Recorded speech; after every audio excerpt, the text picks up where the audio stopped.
When you need to back up or go forward a couple stitches within the embroidery design on the Pfaff Creative Icon 2, you want to start by touching Stitch Out Progress. If this isn't already opened, you will want to open it up and you will see where you are within the design.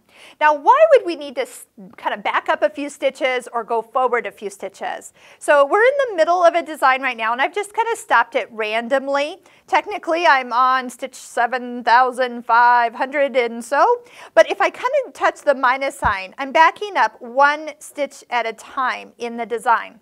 Sometimes when I change my bobbin, I don't want to just start. I might lose or miss a stitch from where I ended and where I'm starting again. So it's usually a good idea to back up a couple stitches when kind of changing your bobbin out, or if you had a little hiccup and you needed to change your needle, or you took your hoop off and you kind of needed to just make sure you weren't going to miss a stitch. Back up a few stitches.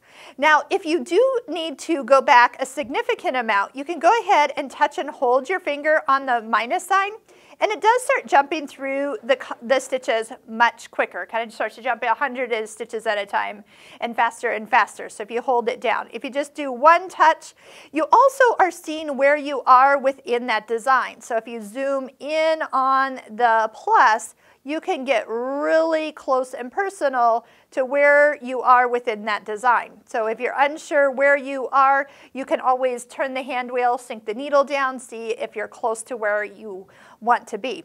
If you really kind of need to jump a lot of stitches, you can touch the number itself and it'll bring up a keyboard. So we could actually jump to stitch number 2,000, for example, and be back probably a whole nother color. Yes, I'm down in the pink area where I was already stitching, and I can come in and see kind of where I am with that. I love to like reduce the size of the design and then just have it sit kind of beside my color block area.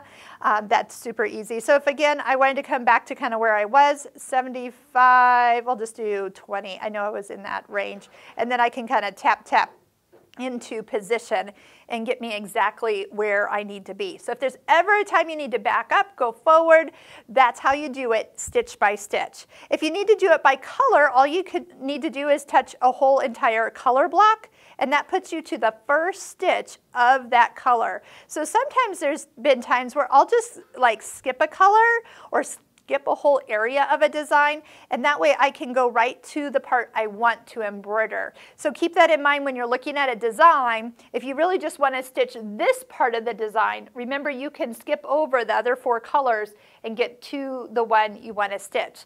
And so many times like you see a design with like a tree and a dog and you're like, I just need the tree. Well, skip the dog colors and kind of jump around until you can get just the tree, stitch out the tree, and then you have multiple uses of designs you already own for lots of other ways of using them. All right, so just know that you can always find where you are within a design and get you exactly where you need to be, and then just go ahead and pick up where you left off.